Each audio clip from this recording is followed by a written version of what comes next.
राम राम दोस्तों, कैसे हैं आप लोग। उम्मीद करता हूँ स्वस्थ होंगे, मस्त होंगे। और आज पुनः रविवार के दिन आराम की मुद्रा में या तो फिर अपने घरेलू कामों में व्यस्त होंगे। लेकिन मेरी शर्त एक ही रहती है कि ईमानदारी से, वो घर की सेवा हो, बच्चों की सेवा हो या समाज की सेवा हो, सभी जगह हमको ईमानदारी से अपनी व्यस्तता का परिचय देना चाहिए। क्योंकि आजकल आप लोग जैसा देख रहे हैं कि हमारे समाज में इतनी ज़्यादा भयावहता हो गई है कि बच्चे बेचारे गांवों से आकर अपने घर वालों से किसी भी तरह से लड़ झगड़ कर इतनी तैयारी करते हैं और सरकार बड़ी आसानी से कह देती है कि जिन लोगों ने पेपर लीक किया वो दंडित किए जाएंगे। क्या ये कह देना बहुत आसान सा नहीं लगता आप लोगों को? जो बच्चे इतनी मेहनत कर कर इतनी दूर दूर से तैयारियां कर कर एग्ज़ाम देने के लिए आते हैं और सरकार बड़ी आसानी से कह देती है कि जिन लोगों ने पेपर लीक किया उन्हें दंडित किया जाएगा। जो उनके भविष्य के साथ खिलवाड़ किया जा रहा है, क्या आप लोगों को ये लगता है कि यह उचित है? और क्या इसे रोका नहीं जा सकता? कोई बड़ी भारी बात नहीं है। जैसा कि हमारे खान सर, जो कि इतनी कम आयु में और इतने थोड़े तजुर्बे में बड़ी बड़ी बातों को कहते हैं और उसे पूरा भी करते हैं, क्या सरकार में बैठे ब्यूरोक्रेट्स को या सफ़ेद पोशों को उनसे कुछ ज्ञान नहीं सीखना चाहिए? आज के युग में मनुष्य पैसे की तरफ इतना भाग रहा है, उसे शायद ये नहीं मालूम कि एक न एक दिन वो आग उसके ऊपर भी लगेगी। तो मैं आप सभी लोगों से ये विनती करता हूँ कि इस मुद्दे को, और भी कई मुद्दे हैं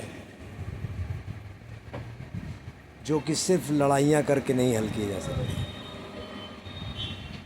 सबसे पहली बात तो ये है कि इलेक्शन में खड़े होने के लिए प्रत्येक व्यक्ति को कम से कम पोस्ट ग्रेजुएट होना ज़रूरी है। सरकार यदि नियम ये कर दे तो आधे से ज़्यादा भ्रष्टाचारी नेतागण, वो किसी भी दल के हों, अपने आप छट जाएंगे और तभी देश अच्छे हाथों में आएगा। पढ़े लिखे लोग जब देश को चलाएंगे तो ये सब छोटी छोटी चीज़ें हैं। मेरे फादर भी प्रयागराज में डॉक्टर के.पी. जायसवाल के प्रधानाचार्य थे और मैं ही उन दौरान उसी स्कूल में पढ़ता था और उनका शिष्य भी था। मेरे पिताजी प्रातः 7 बजे से पेपर होता था, 6 बजे घर से चले जाया करते थे और सारी चीज़ें वेल मैनेज करने के बाद ही अपने रूम में ही उस पेपर को डिस्क्लोज़ करके खोल के डिस्पैच कर दिया जाता था टीचर्स को। यदि ईमानदारी और संस्कार भरपूर मात्रा में प्रत्येक नागरिक के शरीर में विद्यमान जब तक नहीं होंगे, तब तक इस तरह की अनेकों जानबूझकर की गई गलतियां होती रहेंगी और जानबूझकर की गई गलती कभी माफ़ी के योग्य नहीं होती। तो इसलिए माफ़ी शब्द से मैं बहुत चिढ़ता हूँ। आप माफ़ मत करिए, मौका दीजिए, लेकिन उससे ये बता दीजिए कि दोबारा ऐसी गलती ना हो। प्रयागराज का मौसम बहुत गर्म है। मैं अपनी शॉप पर बैठा था, सोचा आप लोगों से थोड़ी देर रूबरू हो लूँ। किसी के भी मन में किसी भी तरह का कोई विचार रहे तो वो मुझसे बेहिचक पूछ सकता है। जैसा कि मेरी दवा की दुकान है, आप लोग देख लीजिए, जानते भी होंगे जो मेरे से जुड़े हुए लोग हैं। किसी भी तरह की कोई मेडिकल से रिलेटेड कभी भी कोई परेशानी हो, चौबीसों घंटे मैं फ़ोन पर उपलब्ध रहता हूँ। सेवार्थ,